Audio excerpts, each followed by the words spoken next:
చిన్నపిల్లల చేత పనులు చేస్తే అది చట్టరీత్యా నేరమని సిద్దిపేట జిల్లా న్యాయ సేవాధికార సంస్థ సెక్రటరీ న్యాయమూర్తి స్వాతిరెడ్డి తెలిపారు. సిద్దిపేట జిల్లా నారాయణరావుపేట మండలం గురాలగుంది గ్రామంలోని రెసిడెన్షియల్ బాలుర గురుకుల పాఠశాలలో విద్యార్థులకు న్యాయ విజ్ఞాన సదస్సు నిర్వహించారు. ముందుగా రాజ్యాంగ నిర్మాత డాక్టర్ బాబాసాహెబ్ అంబేద్కర్ చిత్రపటానికి పూలమాలలు వేసి ఘనంగా నివాళులర్పించారు. ఈ సందర్భంగా మాట్లాడిన ఆమె అంబేద్కర్ దేశ ప్రజలకు స్వేచ్ఛ స్వాతంత్రం అందించిన మహనీయుడని కొనియాడారు. విద్యార్థులు చిన్నతనం నుండే చట్టాలపై అవగాహన పెంచుకోవాలన్నారు. నేటి బాలలే రేపటి భావి భారత పౌరులని, ప్రతి విద్యార్థి క్రమశిక్షణతో కూడిన విద్యను అలవాటు చేసుకోవాలని సూచించారు. చదువుతోనే సమాజంలో మంచి గుర్తింపు లభిస్తుందని, విద్యార్థులు బాగా చదువుకొని తల్లిదండ్రులకు, గురువులకు, పాఠశాలకు మంచి పేరు తీసుకురావాలని ఆకాంక్షించారు.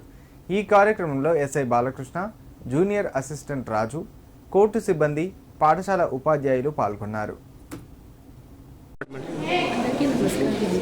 అంబేద్కర్ జయంతిని పురస్కరించుకొని ఈరోజు గురుకులానికి విజిట్ చేయడం జరిగింది.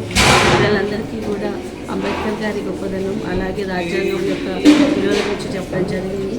పిల్లలందరూ కూడా శ్రద్ధగా విన్నారు. ఇవన్నీ పాటిస్తూ ఫ్యూచర్లో మంచి పౌరులుగా తీర్చిదిద్దారని ఆశిస్తున్నాను.